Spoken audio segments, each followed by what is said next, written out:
his doom, and we're going to look at I.M.O getting a team wipe. Triple kill for CTY.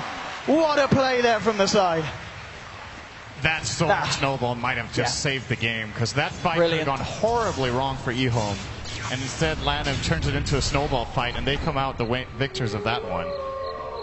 Wow, that was... You can tell he's acting a little bit of a dance. He's absolutely ecstatic with that. He's keeping up the APM and Fountain. That was Matt turning that around. I mean, still, they've got quite a way to climb in terms of catching up with that anti-mage, but if they can find fights like that, perfectly executed, VG are going to be a little bit worried when they're going for those kind of smokes aggressively into I.M O's jungle.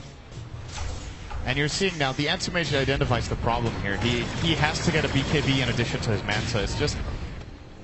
It's not enough having the Manta. He has like one break, but there's so many things that still threaten him. All the single target, like the Rubik's telekinesis, the stuns, the electric vortex from CTY. There's just too many problems. And once he has the BKB, there's no one who threatens him for now. The damage between Gyro and Storm should not be able to pierce his almost 20 armor. So we're probably going to see Vici slow down a little bit until he has that BKB. And then they could look for a Roche into fight maybe. Let's see what the next plan of action here is from I.M O. Just looking to maybe try and take this tier 1 from the bottom lane. LANM, CTY and RTK moving in. Fenris just here on his own at the moment. They're going to jump in onto Fenris straight away, bringing down the Wyvern. Very nicely done there from the side of I.M O. Now on the mid lane, how with the Manta Illusions? Going to find a tier 1 for the side of VG Gaming, and he'll get away with it as well. And he's just going to continue to push it. Going to get some damage done onto the tier 2. They do find the tier 1 here on the bottom. CTY claiming that gold.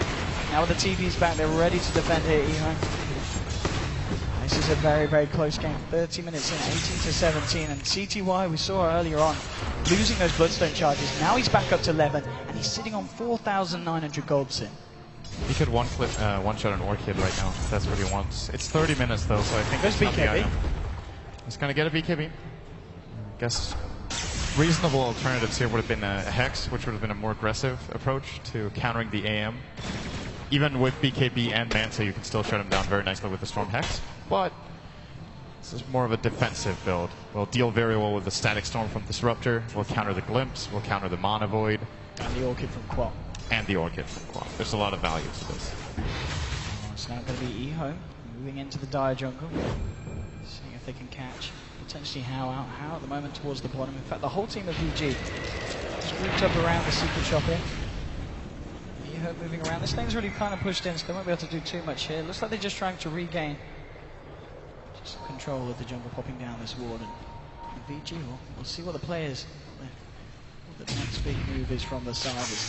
We're getting to that point of the game, a bit like in game 1, but where both teams are just being very, very careful not to get caught out. Here we've got How farming, but he's being backed up in the wings by his full team, so it's going to be very, very hard for each team to find a pick off without it turning into a full 5-on-5. It's got to be BKB now though. This changes a lot.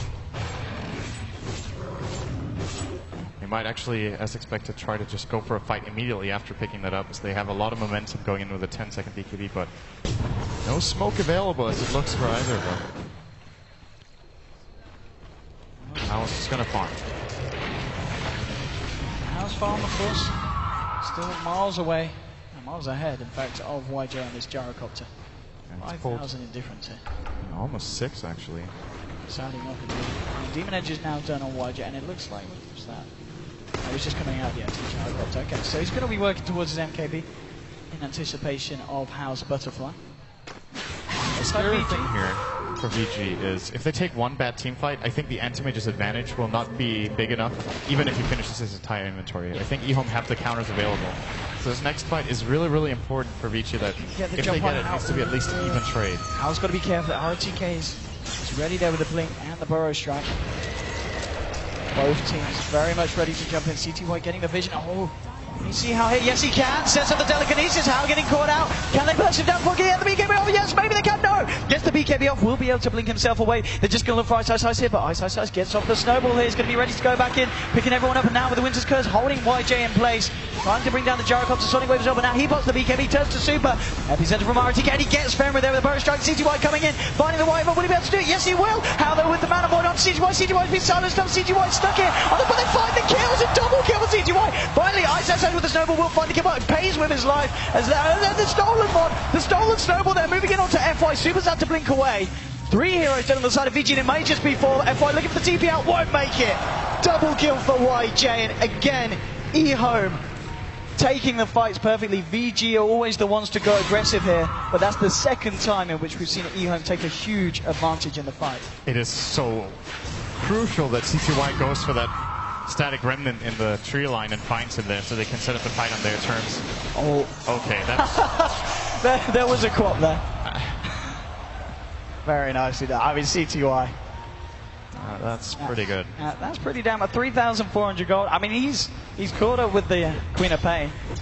Still just a few thousand behind the anti-mage, but CTY and the Storm. Talking about it on the analyst panel, he's certainly turning up in this fight. We're looking at a 0 gold game. 5,000 experience for E-Home here, but it feels like E-Home are further ahead now, just because of the... I feel like VG's lineup, in order to thrive at this point, kind of relies on being ahead against the one of E-Home. So when it's just a draw, E-Home can just keep playing the way they've been playing so far, taking the good team fights, finding the farm in between. And as long as Hao doesn't get incredible amounts of farm, they'll be all right. You see, he had the fastest battle fury we've seen in this version, with Treads and Poor Man's Shield. Now his farm is just, I want to say average for anti-mages this minute 34. Maybe slightly ahead, but not very much. Considering he had such an impressive start, E-Home have done a very good job at disallowing him from just turning this into the I.M.O show. Looking at the Irons coming out from the side of E-Home Storm, picking up that ultimate orb, so we're going to be looking for that Hex. And the MKB is now done on YJ's Gyrocopter, thanks to the money from those fights. So going to be even harder for VG to try and fight into the next. And as you said, it certainly feels like, even though the grass may not show it, E-Home are the ones with the edge at the moment. And also Silencer picking up a Solar Crest. I mean, we're not going to be seeing an MKB or anything like that coming out anytime soon from the lineup of VG. This is going to make the Gyro ridiculously hard for the Dire to kill. Anti-Mage does not have an MKB. He kind of doesn't want to go for one, I think, in this game.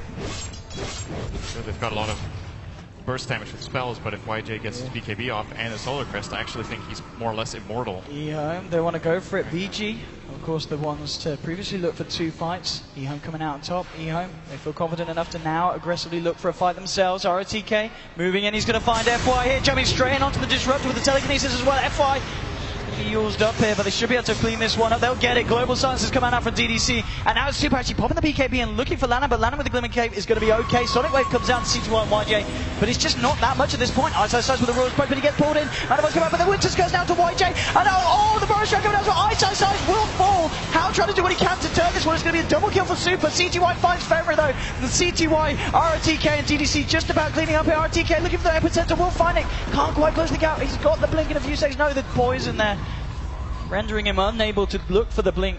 But nonetheless, 3 for 2. They do lose YJ this time on the Gyro, but finding 3 in trade, I think E-Home will be happy with that.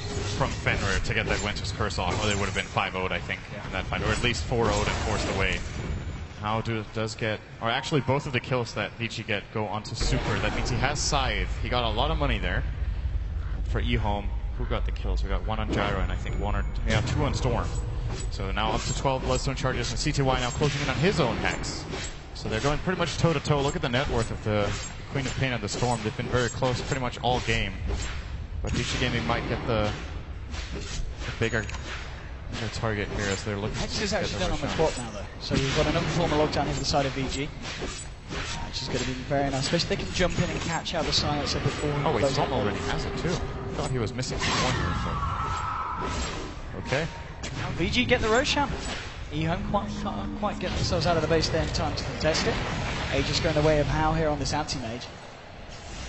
E-Home just pushing out the mid lane. CTY, 12 Bloodstone charges at the moment. Of course, worth noting as well that on DDC, he's stolen 32 intelligence so far this game, being involved in the majority of the fights that have gone down favoring the side of E-Home.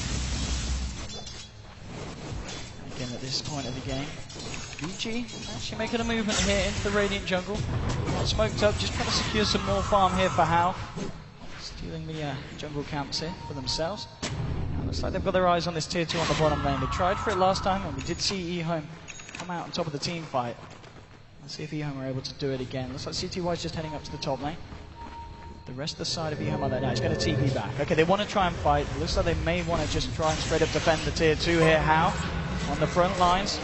Notification will come out. YJ's actually been blocked off here from the rest of the team, and How realizes they jump straight in, but RTK blinking forward. But now, with the Winter's Curse to YJ getting a look. Can they kill the gyro? No! He's still alive here. YJ's going to turn around and start to fight. Will finally go down there to How. How looking for RTK now as well. Ice moving in here. Also, CTY will zip forward. They want to try and find more. No, I.M.O want to get themselves out. CTY low on mana. They want to stop the fight. It's not a good fight for them so far because VG were able to find YJ. They only lose FY here on the Disruptor. And off the back of that, VG might even try and push up to the high ground here. Maybe try and force out the buyback here from Gyrocopter. And How just goes straight forward. CTY zips back. Going the free wave. RTK finds the burrow strike. CTY, oh, the telekinesis as well. How held in place. Kept will be able to get himself out of this one. Though he's a little bit too tanky for them to bring down without the right click damage of Gyro. VG in a pretty good position after that fight here on the bottom lane. It turns out to be really important there that, first of all, VG get a really good jump on the Gyro, and they do finally just barely bring him down in that situation. But How wanted to secure the kill, so he went for the Mana Void, but he went for it right after the BKB of the Gyro came out. That means that being unavailable disallows VG from really chasing that fight down. If he hadn't used the Mana Void, which ended up doing absolutely nothing in that fight, they could have maybe gone for a secondary, maybe even a tertiary kill via the Storm Spirit's low mana pool. Instead, they get a 1-for-1, they get the tower, and they do not lose anything here for VG Gaming apart from their Disruptor. Still have the Aegis. This is a full Abyssal coming out now for How. This is going to make him able to kill Gyro so much faster, and it's going to allow him to be the initiator. Now they don't have to commit the Hex immediately. This is going to put VG in a very good position, and they want to fight straight away with it. Making their way straight into the jungle. And I'm looking for a D-Ward. It might be his last one for a bit of time as How comes in.